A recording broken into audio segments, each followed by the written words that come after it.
Here comes everyone. We're waiting for Brandon Stapleton and Counselor Fitzgerald. Hi, Brandon.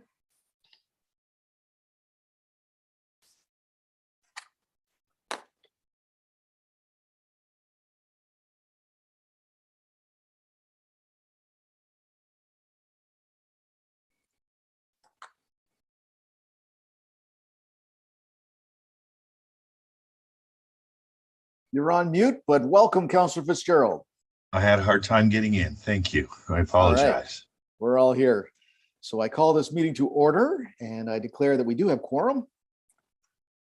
I would like to respectfully acknowledge that we are on the traditional territory of the Anishinaabe under the terms of the Robertson-Huron Treaty, number 61 of 1850, and the Williams Treaties of 1923. We commit to acknowledge, learn, educate, create opportunity, honor sacred places, and take actions toward real truth and reconciliation in support of our commitment to walking the path together in respect, peace, and harmony for future generations. And with that, I've got a motion. Moved by Brandon Stapleton, seconded by Kenneth Donald. Be it resolved that the Committee of Adjustment agenda dated March 16, 2022, be hereby adopted as printed and circulated. All in favor? And that's carried. Are there any disclosures of pecuniary interest? All right, seeing none. Another motion. Moved by Helena Renwick, seconded by Jason Fitzgerald. Be it resolved that the Committee of Adjustment meeting minutes dated February 16, 2022, and the recommendations contained therein be hereby adopted as printed and circulated. All in favor? And that's carried. All right. I'd like to welcome everyone to the public meetings to consider applications for minor variances to the zoning bylaw. The input received by agencies, public, and staff is important in order for the committee to make sound planning decisions. The procedure to be followed in these meetings will be as follows. A brief explanation of the application and any correspondence received to date will be given by staff. The applicant or the representative will be asked to provide any additional comments without repeating the information already outlined by staff. Any members of the public present will then be permitted to ask questions or provide comments respecting the applications. Any persons making representations are requested to first state their name and mailing address. And please note that presentations are limited to 10 minutes. Once the hearing is concluded, the input received will be considered by the committee prior to making a decision on the applications. If you wish to be notified of a decision of the committee, you must file a written request for notification. And Madeline is going to deal with our first item, Murdy application at 560 Bayshore Boulevard Road. Good morning, Mr. Chair and committee. I'll just take a second to set up my screen. Okay.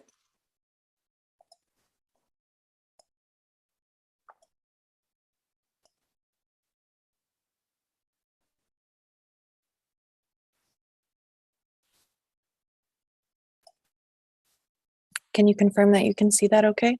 I can confirm. Perfect, thank you. Okay, so through you, Mr. Chair, the subject property is located at 560 Bayshore Boulevard.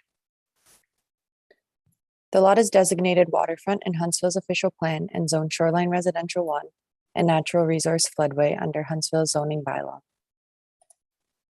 The applicant is proposing to demolish the existing dwelling and rebuild a 151 meter squared one-story walkout dwelling with an attached 19 meter squared deck and a 58 meter squared detached two-story garage. The application is to permit the construction of a 58 meter squared detached two-story garage. A minor variance is required for the garage to increase accessory lot coverage from 5% to 6.2%, reduce the easterly side yard setback from 6 meters to 3 meters, and reduce the rear yard setback from 10 meters to 3 meters. The minor variance will be conditional on the owner revegetating the shoreline buffer and establishing a vegetative buffer for visual screening purposes adjacent to the garage to be implemented through site plan control to the satisfaction of the town of Huntsville, the removal of a non-compliant shed within the shoreline buffer area, no habitable space being permitted within the two-story garage, and the primary lot coverage being reduced from 10% to 8.9%. It has been brought to the attention of staff that the applicant will be asking to remove the variance required for an increase in accessory lot coverage and the condition to reduce primary lot coverage. I will allow the applicant to speak further on this matter at the end of the presentation. However, staff are supportive of this change. It should be noted that recent works occurred along the shoreline without benefit of a site plan agreement. The applicant has agreed to address this matter to the satisfaction of the town through shoreline revegetation and to reestablish an appropriate shoreline buffer. Based on the configuration of the property, the 1.2% increase in accessory lot coverage would be considered a minor deviation, as this increase in massing and density will be mitigated by revegetation work done to the shoreline buffer.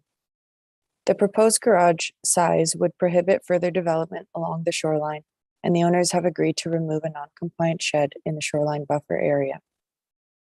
To prevent overdevelopment on the property, primary lot coverage will be reduced to 8.9%, which will prevent any future development to the primary structure. The total property lot coverage will be capped at 15.1%. The garage is sited in the most suitable location, given it is already partially cleared and level. The size and scale of the garage has been designed to match that of the proposed dwelling. Additional vegetation planting within the side and rear yard adjacent to the garage is required to provide additional screening. As the property does not have sufficient lot area to support a private cabin, an additional condition has been added to restrict the use in the second story of the garage. Looking at the official plan, the waterfront designation anticipates linear, low-density shoreline residential development that respects the character and natural setting of the waterfront area. In this instance, the proposal will result in minimal visual impact from the water, as the garage will be screened by the proposed dwelling, structure, elevation change, and vegetation. The garage also reflects surrounding waterfront residential character, as other properties on Bayshore Boulevard have garages in similar locations. Natural constraint mapping identifies deer wintering habitat, unevaluated fish habitat, sloping of various degrees, and a portion of flood-prone lands along the shoreline. The fish habitat abutting the shoreline is unevaluated. However, the proposed garage is set back over 30 meters from the shoreline of Lake Vernon, so any risks to potential type 1 fish habitat are appropriately mitigated. The garage is also proposed in a partially cleared, flat area and above the regulatory flood elevation, so adverse impacts on steep slopes and risks associated with flooding will be avoided. To address deer wintering yards stratum 1 and sloping of 20 to 40% on the property, a deer wintering assessment was prepared by Fry Corp Environmental Services. The report outlined mitigation measures to protect deer wintering areas and recommendations for slope stability and erosion. The report noted that there was no evidence of feeding or movement of deer on the property and recommended that tree removal should be limited to hazardous trees only. Sloping on the property in the location of the proposed garage was noted as gradual. Recommendations included placing construction materials away from steep terrain and avoiding any vegetation removal to gain construction access. With the implementation of recommendations noted in the report, the proposed development will pose no negative impacts to the function of deer habitat nor steep slopes on the property. The application was circulated in accordance with the provisions of the Planning Act. 4 letters of support were provided for the application and provided to the committee prior to the meeting. The building department also had no objection, and the application would appear to conform to the intent of the official plan and be consistent with the provincial policy statement.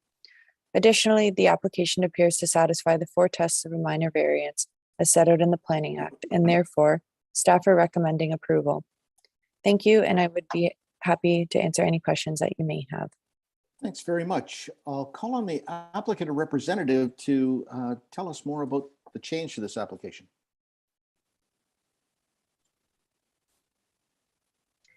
The applicant or the representative are reminded to use the raise hand button to indicate that they would like to address committee. And Chair Stone, I do see one hand raised. Okay. Please note that during the transition, your video panel will be momentarily interrupted. Once you've been added to the meeting, your video will appear in the committee member panel. Please have your microphone and video, if possible, turned on before you begin speaking, and please confirm your name and mailing address.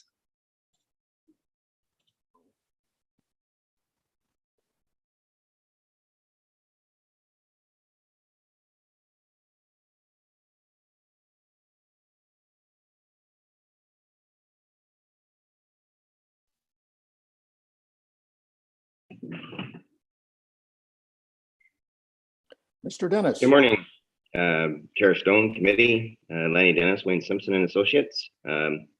Represent the owners, Dana Murdy, on this property. Appreciate the efforts and assistance and staff in bringing the application forward. And I certainly concur with the planning department to approve the application. Yeah, the request for an increase in maximum accessory lot coverage has been withdrawn. And so any applications that come forward for site plan approval and building permits, the those applications would have to comply with the maximum 5% for accessory lot coverage and the maximum 10% for principal dwelling coverage. It's one less variance, and actually at 15%, it's marginally less than what committee would have been considered at 15.1%. So the merits of the proposal, basically, the detached garage is probably located about 50 meters from the shoreline. It's elevated and well buffered from the shoreline, both to the view of minimizing the visual impact. It's also located immediately beside an existing detached garage on the abutting property, so it sort of ensures compatibility. It's in a partially cleared area, so it minimizes the disturbance to the lot. The natural heritage features, as noted by the planner, can be addressed and will be addressed through site plan control. Any mitigation measures will be included in that document. They're removing the shed from the shoreline, therefore bringing the property more into compliance with the zoning bylaw. They're reducing the clutter on the property by reducing the shed and the tarp that's at the back of the property. Actually, the existing lot coverage was about 6.4%. So they're bringing that down to 5%, which is an improvement. The terrain basically on this lot, it's a fairly sloping lot, and they all are along that stretch of Bayshore Boulevard. So it sort of pushes the development a long ways away from the shoreline to get up to where there's some decent level land to construct. Having said that, then the proposed garage will match many of the other properties in that vicinity where their buildings are located very close to Bayshore Boulevard. There will be a planting plan. Much of that has already sort of come forward in the existing site plan that was submitted to the town. The owners have been working diligently on the planting. It's really truly a modest size garage, and there were 4 letters of support from the neighborhood supporting the request. So respectfully submit, like staff, that the application meets the 4 tests of the minor variance, and respectfully request that committee approve the application. Thank you. Thanks very much. Madeline, I'm still not perfectly clear. So what is the house size being reduced? So from my understanding, Chair Stone, the house size, I'm not aware if the house size is increasing. However, from my understanding of reducing the accessory lot coverage, I believe the garage size will be decreasing. And maybe Lenny could confirm that. Please. Yeah. So in order to meet the 5%, the garage size can stay the same, but there could be less docks along the shoreline in terms of the overall lot coverage. So it all has to balance out, right? Like if you kept the garage the same, you can't exceed the 5%. So it doesn't really matter what we're talking about here. It's all hypothetical, because it's 5% accessory, maximum accessory lot coverage, and a maximum of 10% principal lot coverage. So however that shakes out, We're not asking for an increase for anything else. It complies and will have to comply with the existing town's performance standards for maximum lot coverage. All right, thank you very much for that clarification.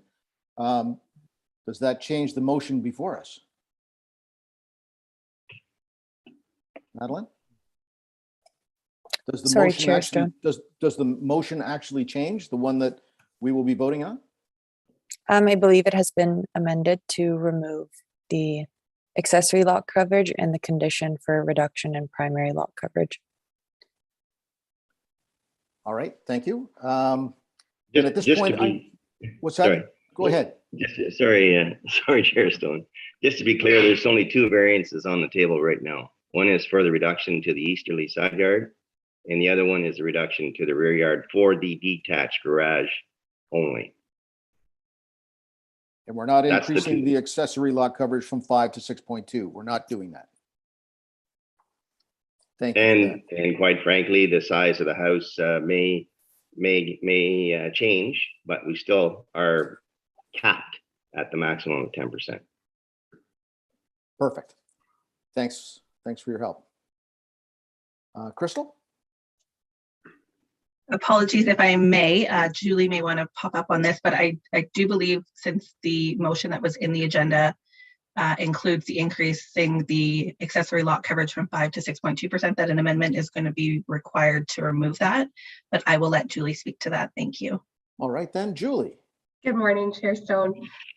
So we essentially will have to proceed with reading the motion as it was, and then we have prepared a draft motion to amend, and then main motion as amended. So we would just have to follow that standard process, but I do have something drafted. Wonderful. Okay. Then before we get to all that, we're going to go to the public and ask if anyone else would like to speak to this application. Members of the public are reminded to use the raise hand button to indicate that they would like to address committee.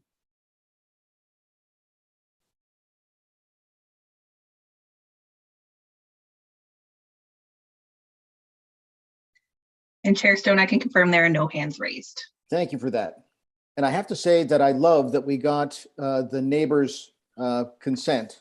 It certainly helps committee to know that all the neighbors are in agreement with what we're proposing. All right. Then I'm going to read the motion that was in the package. And then if committee wishes, we will have a motion to amend. So the original motion, moved by Jason Fitzgerald, seconded by Brandon Stapleton, be it resolved that minor variance application A01-2022 HTE be approved.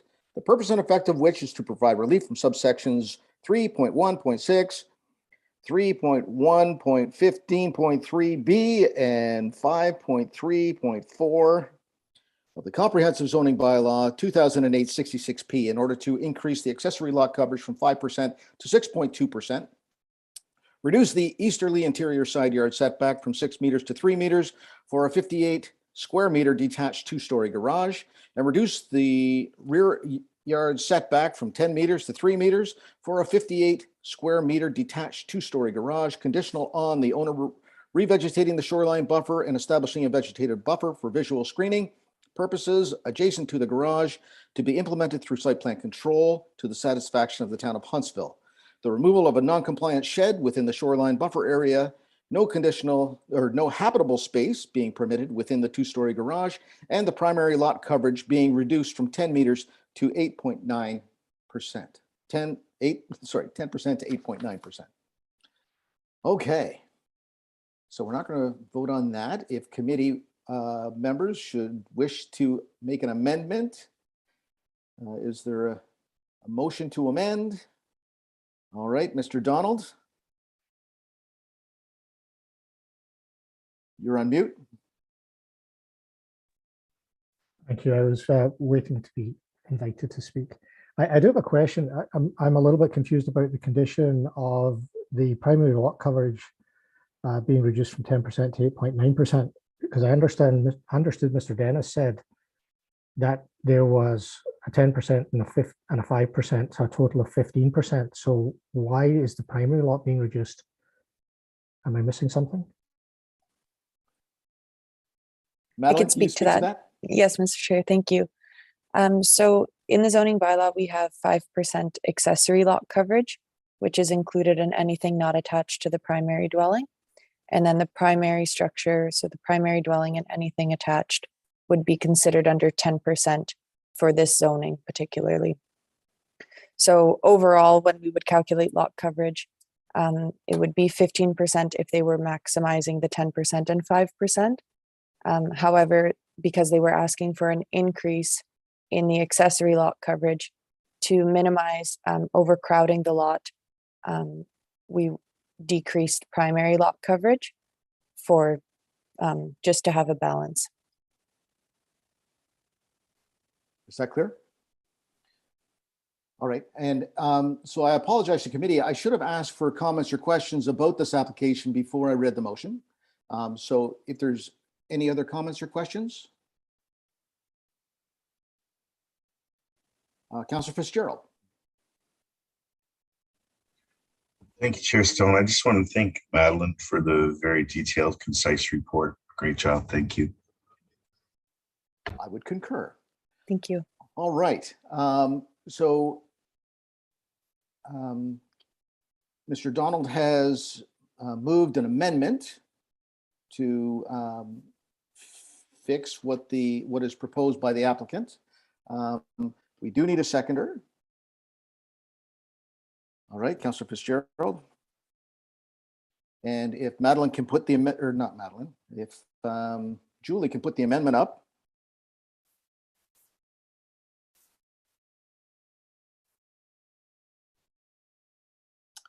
All right, moved by Kenneth Donald, seconded by Jason Fitzgerald. Be it resolved that the following lines be hereby deleted. Increase the accessory lot coverage from 5 to 6.2%. The primary lot coverage being reduced from 10 to 8.9%, and that the following number be hereby deleted, 3.1.6. All in favor of the amendment? That's carried. All right, can we have the motion as amended?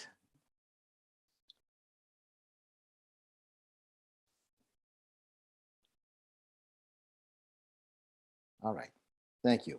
Moved by Kenneth Donald, seconded by Jason Fitzgerald. Be resolved that minor variance application A101 2022 HTE be approved. The purpose and effect of which to provide relief from subsection 3.1.15.3b and 5.3.4 of the Comprehensive Zoning Bylaw 2008-66P in order to reduce the easterly interior side yard setback from 6 meters to 3 meters for a 58 square meter detached 2-story garage, and reduce the rear yard setback from 10 meters to 3 meters for a 58 square meter detached 2-story garage, conditional on the owner revegetating the shoreline buffer and establishing a vegetative buffer for visual screening purposes adjacent to the garage to be implemented through site plan control to the satisfaction of the town of Huntsville. The removal of a non-compliant shed within the shoreline buffer area and no habitable space being permitted within the 2-story garage. All right. Are there any comments or questions? Then I will call the question. All in favor? All right, long way to get there, and we did it. All right, thank you, Madeline. I believe Kelsey is going to speak to the next application at 284 West Point Sands Road. Yes, Mr. Chair, thank you so much. I'll just prepare my screen.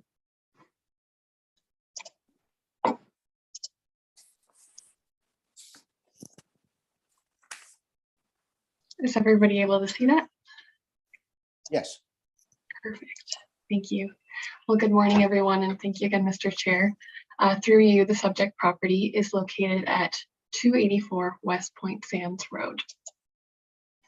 The lot is designated waterfront and is zoned Shoreline Residential 1. The application has been submitted for the construction of a single detached dwelling, a 2-story garage, and a 4-person inclinator. The reliefs required are the following: to reduce the northern interior side yard setback from 6 meters to 5 meters, and the southern interior side yard setback from 6 meters to 5.4 for the single detached dwelling and attached deck. For this property, there is an irregularity in the southern lot line in the area abutting the development envelope, resulting in a narrower lot in this location. Therefore, the dwelling's location is informed by the topography and is in the most appropriate area for the constrained lot. Then the other reliefs are to increase primary lot coverage from 10% to 11.1% and increase accessory lot coverage from 5% to 5.7%. The increased primary and accessory lot coverage are required because the subject property is an existing undersized lot. The dwelling is modestly sized and not out of character with the surrounding neighborhood. Next, the relief is required to increase the permitted size of a detached two-story garage from 60 square meters to 87 square meters, and decrease the northern side yard setback of said garage from 6 meters to 5 meters. The two-story garage requires further relief in order to increase the footprint, as it is a two-story garage in the shoreline residential zone. The garage is sited far from the shoreline. It has an appearance of a one-story garage with a gabled roof and loft space above for storage. A condition is recommended to require there be no habitable space in the garage. A reduction in the north interior side yard setback is to be in line with the dwelling and provides ample room to buffer for buffering and vegetation along the north lot line.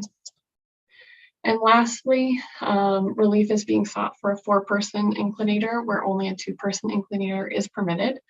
Given the only way to access the shoreline is using an inclinator, the additional capacity is reasonable for this constrained lot and will not impose further impacts as compared to a 2-person inclinator. Site alteration will also be limited as compared to establishing a meandering path or staircase down to the waterfront.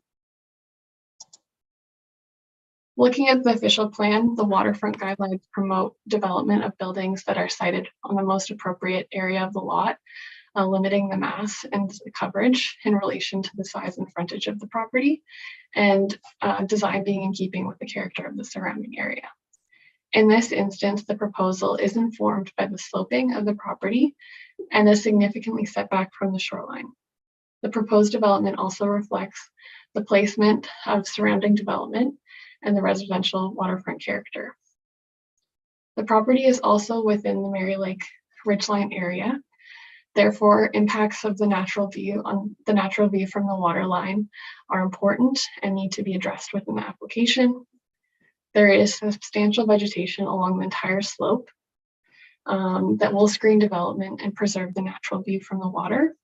However, we also ask the applicant to establish a tree line behind the dwelling and provide vegetation surrounding the proposed dwelling and garage for visual screening and to mitigate any potential impacts. The requirement for further vegetation will be implemented through site plan control should the minor variance be approved. Natural constraint mapping identifies steep slopes on the property. The applicant provided comments and a site inspection from Soil Engineers Limited. The author reviewed the proposal with the topographical features on the property and determined that the building envelope would have no effect on the long-term stability of the foundation and is considered stable. The letter did not, however, address the placement of the inclinator, so we reached out to Soil Engineers Limited for comment on this, and they said based on the bracing system inclinators used, it will not have an effect on the slope stability or erosion. The application was circulated in accordance with the Planning Act into the Mary Lake Association. The Mary Lake Association provided comments, which were circulated yesterday, and they were supportive of the application, provided that vegetation be retained along the shoreline. One letter of support was also received from the budding neighbor that will have the reduced setback, and they were supportive of the application. The application would appear to conform to the intent of the official plan and be consistent with the provincial policy statement. Additionally, the application appears to satisfy the 4 tests of a minor variance, and therefore staff are recommending approval.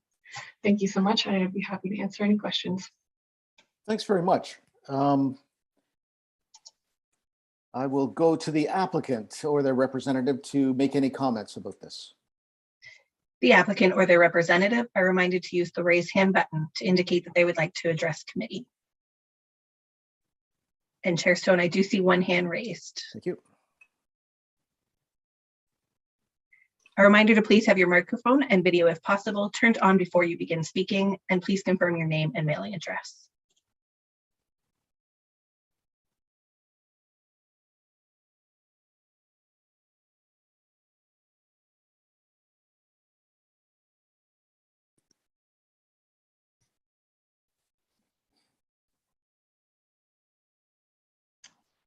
Thank you, Chair Stone and members of committee for having us today. I'd really like to thank Kelsey and Richard for really assisting us through this. Lots of meetings with town administration before any design was started. Linda from the Mary Lake Cottagers Association, we've had some good meetings with her, and for the Northerly Neighbor for their support too. Basically, the report presented identifies virtually everything that I would add to this, other than how we got here. Everything with the setbacks just has to do with the irregular shape of the lot. History behind that is the owner of this lot previously owned the southerly lot 286. Her father did. He had a cottage built. They weren't there while it was being built, and the fellow built it too close to 284. And then what they did to meet the required setbacks of that lot, they also owned this lot at the time. And so they severed that parcel and made that irregular shape to make the southerly lot conform. Not really thinking about planning for the future, about building one eventually on this lot. So before we started design, it really is the best fit on the lot. Before we started design, Beata had talked to neighbors. Would they support a minor reduced setback from 6 to 5? So it really does make a minimum of a 36-foot buffer between the buildings, and they're treed on both sides. So that relief we expected from the beginning.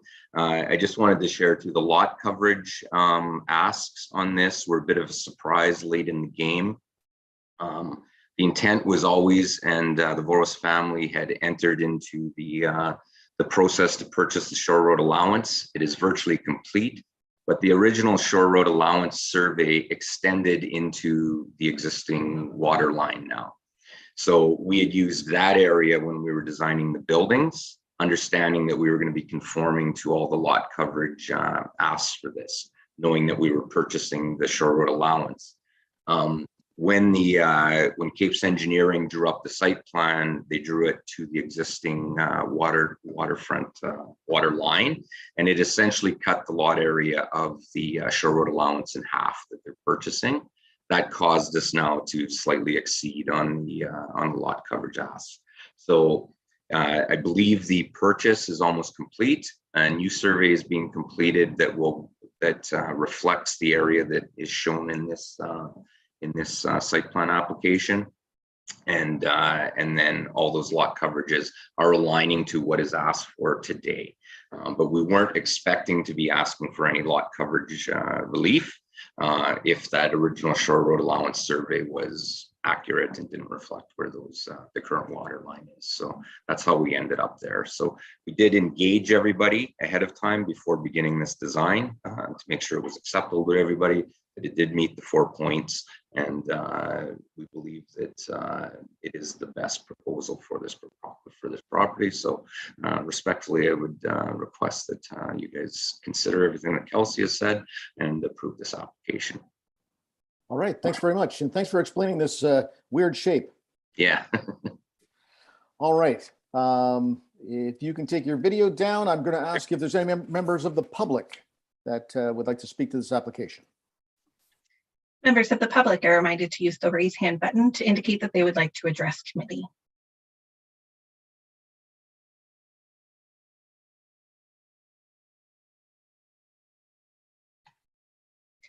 And Chair Stone, I see no hands raised. Thanks very much. Committee, any comments or questions?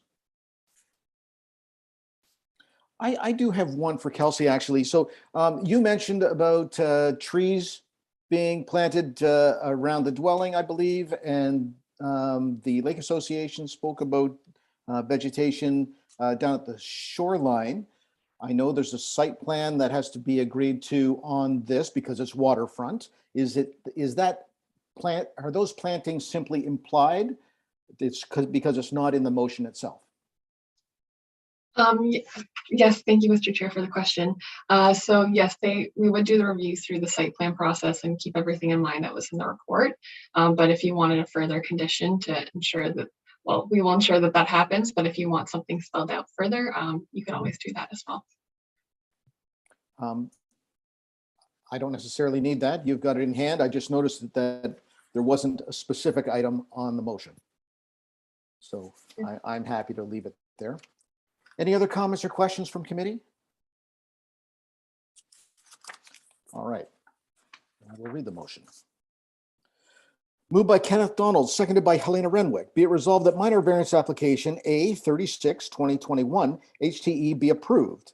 The purpose and effect of which is to provide relief from subsections 3.1.6, 3.1.14, 3.1.15.3C, and 5.3.4, 5 and 7 of the Comprehensive Zoning Bylaw 2008-66P in order to decrease the northern interior side yard setback from 6 meters to 5 meters for a single detached dwelling and attached deck. Decrease the southern interior side yard setback from 6 meters to 5.14 meters for a single detached dwelling and attached deck.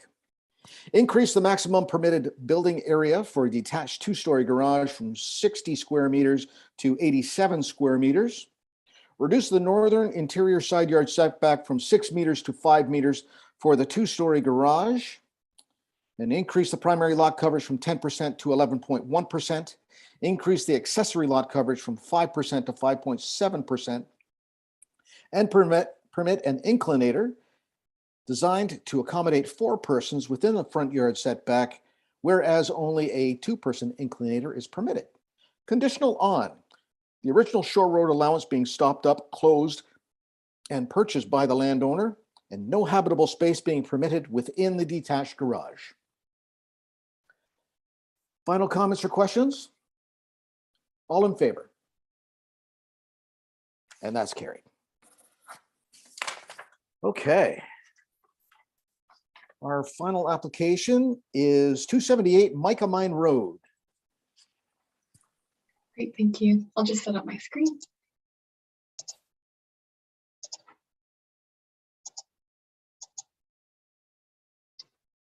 And I believe everybody's able to see that. Yep. Perfect. Thank you, Mr. Chair. Through you, the subject property is located at 275 Mica Mine Road.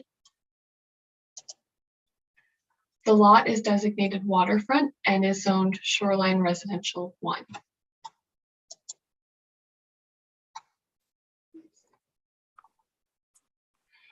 So the minor variance being sought has been submitted to permit the construction of a 35.7 flat roof boathouse, whereas a 23.4 boathouse existed prior.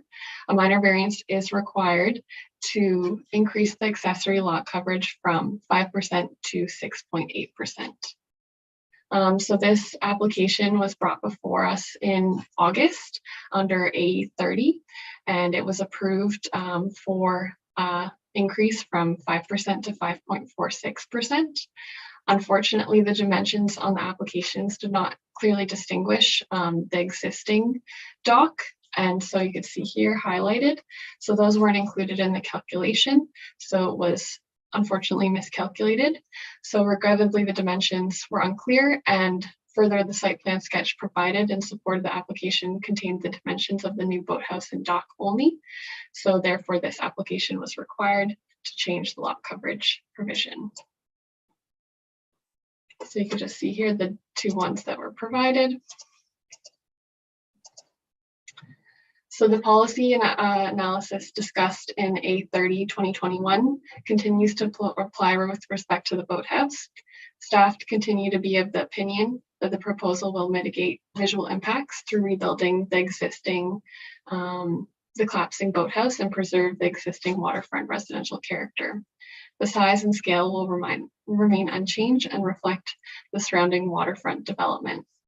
Additionally, with the increased accessory lot coverage, committee approved a condition to reduce the primary lot coverage from 10% to 7.04% to maintain overall lot coverage and be more in keeping with the zoning bylaw. The change in lot coverage has no impact in regards to the natural constraints, as the fish habitat assessment that was provided looked at the dimensions that are still proposed. As such, the recommendations would remain the same in terms of mitigation, and that would be implemented through site plan control, and revegetation would also continue to be a condition should the minor variance be approved. The application was circulated in accordance with the Planning Act and to the Prairie Lake Association. No new comments were received for this new application. The application would appear to conform to the intent of the official plan and be consistent with the provincial policy statement. Additionally, the application appears to satisfy the 4 tests of a minor variance as set out in the Planning Act, and therefore staff are recommending approval. And I'd be happy to answer any questions should you have any. Thank you. All right, thanks very much. I'll call on the applicant or representative to make any comments about this. The applicant or their representative are reminded to use the raise hand button to indicate that they would like to address committee. And Chair Stone, I do see one hand raised. Okay.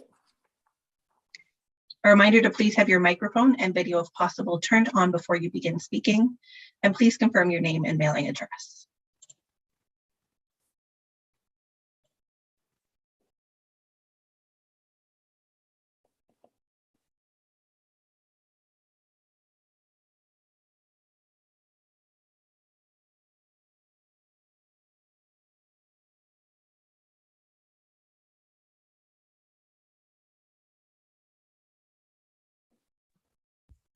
Hello.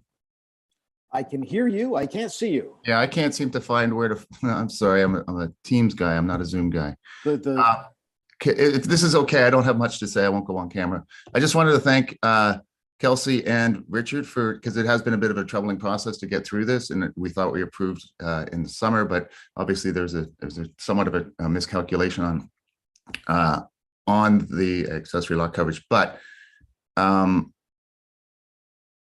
sorry, I forgot what I was going to say now. Oh, no, sorry. What Kelsey had said, it's 6.8. It's actually 6.48. It's not 6.8 on for the lot coverage. And that's what I read on my motion here as well. Okay. All right. That's all. Thank you. And thank you. Thanks. Members of the public that wish to speak to this application.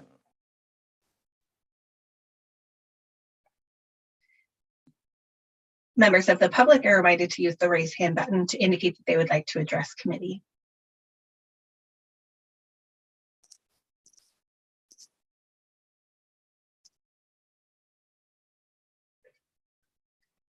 And Chair Stone, I see no hands raised.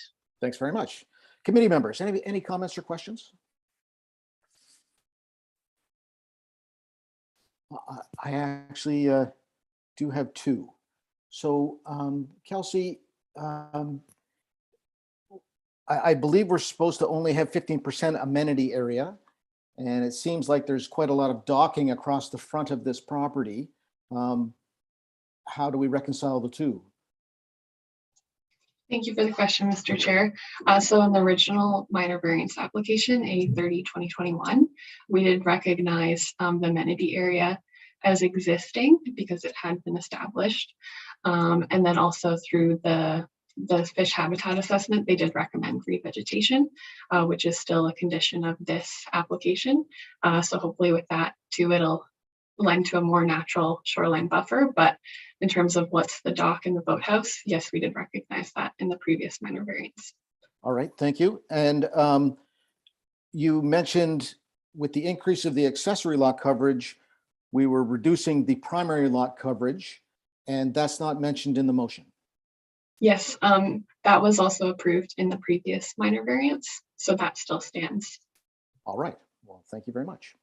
All right, any other comments or questions? All right.